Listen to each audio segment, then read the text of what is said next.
Hello everyone, welcome to Mahanadi IAS. आज की class में हम पढ़ेंगे जो छत्तीसगढ़ के कुछ क्षेत्रीय राजवंश ने यहाँ पर किस समय कौन से समय तक शासन क्षेत्र किया और इन शासकों द्वारा कौन सा इनके संस्थापक थे, इसके बारे में पढ़ेंगे। तो छत्तीसगढ़ के जो क्षेत्रीय राजवंश में है आपका दक्षिण कौशल, इन्हें दक्षिण कौशल के राजवंश हो गया, संस्थापक हो गया, आपका शासन क्षेत्र हो गया, और फिर जो शासन काल मतलब किस समय से कौन से शासन ने कौन से राजा ने यहाँ पे शासन किया। तो सबसे पहला है आपका राजर्षि तुल्य कुलवंश। राजर्षि तुल्य कुल के संस्थापक कौन थे? आपका सूरत है ना। कौन सा क्षेत्र थे? शासन क्षेत्र थे आपका आरंग क्षेत्र ना। कौन सी सदी में इन्होंने शासन किया? 4वीं से 6वीं सदी के आसपास राजर्षि तुल्य कुलवंश के शासकों ने यहाँ पर शासन किया। उसके बाद है सरब, दूसरे नंबर पे आपका सरबपुरीय वंश। सरबपुरीय वंश के संस्थापक कौन थे? सरबपुरीय वंश के संस्थापक आपके सरबराज थे ना। और जो इनकी जो शासन क्षेत्र कहाँ है, मतलब शासन क्षेत्र मतलब इनकी राजधानी, राजधानी कहाँ है आपका? सिरपुर मल्हार ना। कौन सी सदी में इन्होंने शासन किया?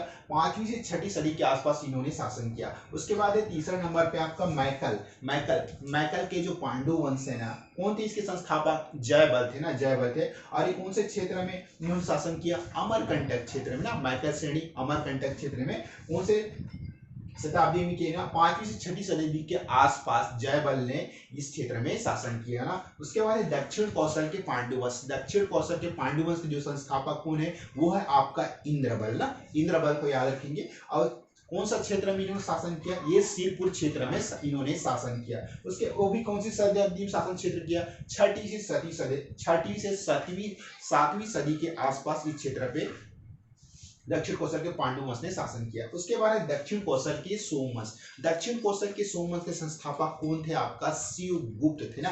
और शासन क्षेत्र क्या था इन लोगों का? शिवगुप्त का सिरपुर क्षेत्र। वो भी कौन सी सदी में? 10वीं से 11वीं सदी के आसपास इन क्षेत्रों पे इन शासकों ने शासन किया। उसके बाद कांकेर का जो सोमवंश, कांकेर का जो सोमवंश है उसके संस्थापक है आपका सिंहराज ना। और शासन क्षेत्र क्या था आपका? काकराय क्षेत्र। काकराय क्षेत्र क्या मतलब है? कांकेर का जो प्राचीन नाम है ना, काकराय था ना। और कौन सी सदी में किया? ये आपका 12वीं से 14वीं सदी के आसपास इन शासकों ने यहाँ पर शासन किया ना। उसके बाद है बाणवंश। बाणवंश के संस्थापक कौन थे? आपका महामंडलेश्वर मलदेव ने बाणवंश की जो स्थापना की थी। शासन क्षेत्र कहाँ था? आपका पाली यानी कोरबा जिले में।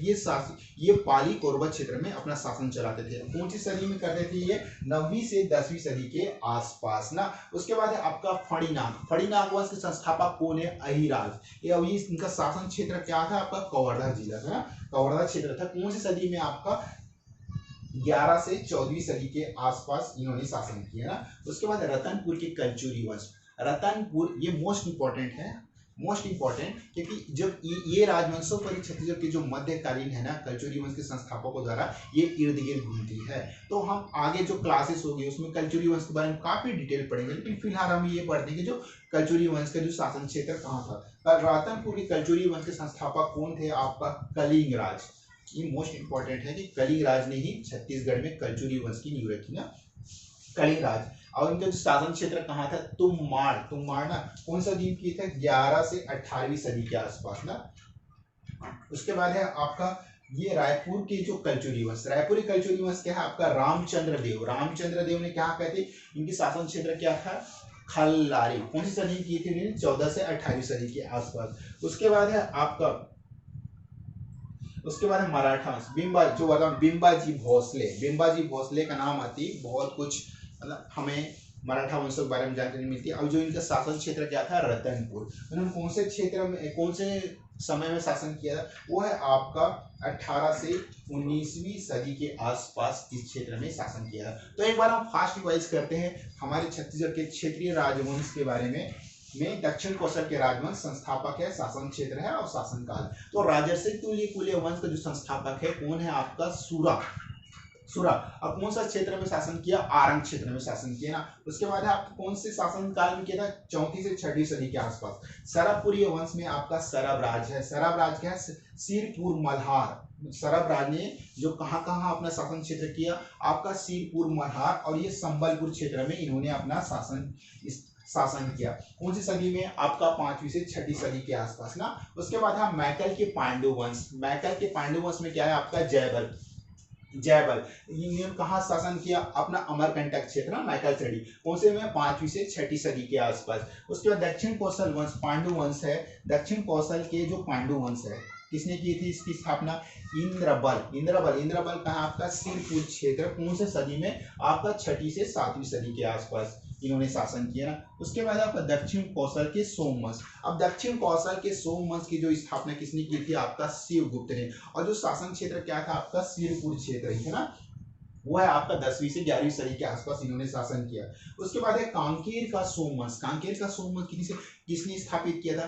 कांकेर की जो सोमवंश के संस्थापक सिंहराज था। और जो शासन क्षेत्र था काकराय क्षेत्र। काकराय क्षेत्र मतलब आपका कांकेर का जो प्राचीन नाम है वो काकराय क्षेत्र। कौन सदी में की थी? आपका 12 से 14वीं सदी के आसपास। उसके बाद बाणवंश। बाणवंश की जो संस्थापक कौन है? आपका महामल्लेश्वर मल्लदेव। और जो इनकी राजधानी क्या थी? आपका पालीकोरबा। शासन क्षेत्र क्या था आपका? पालीकोरबा।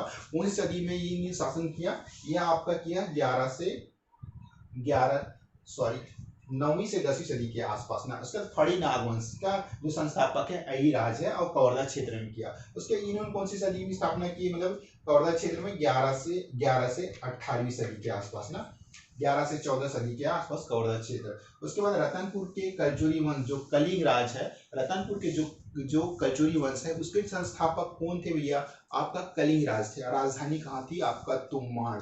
इन्होंने कौन से शासनकाल में मतलब यहाँ पे शासन किया? वो है आपका 14 से 18वीं सदी का।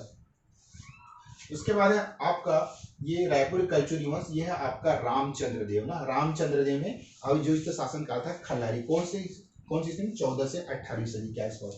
उसके बाद आपका मराठा वंश। मराठा वंश का बिंबाजी भोसले, रतनपुर क्षेत्र, यह आपका 18 से 19वीं सदी के आसपास इस क्षेत्र में शासन किया। तो ये थे हमारे छत्तीसगढ़ की कुछ स्थापत्य कला के बारे में जानकारी। उम्मीद करता हूँ कि आप लोग को वीडियो पसंद आई।